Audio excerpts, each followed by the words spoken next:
Hey everyone, welcome back to the channel. In this quick tutorial, I will show you how to change the currency on the Amazon app, step by step. Whether you are traveling or shopping internationally, this is super helpful. So let's get started.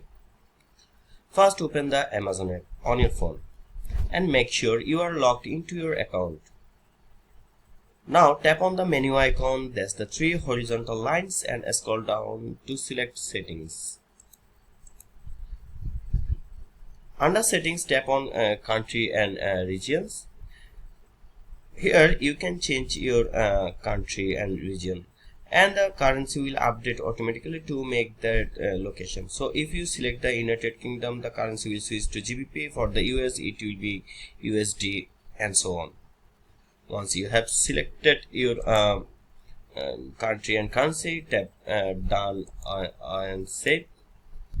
Depending on your device, this app will refresh with the new settings.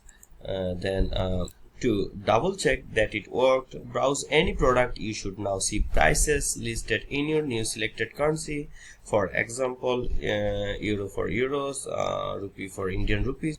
And that's it. Super easy, right? If this helped you out, make sure to like the video, subscribe for more quick tech tips, and drop a comment if you have any other Amazon app questions.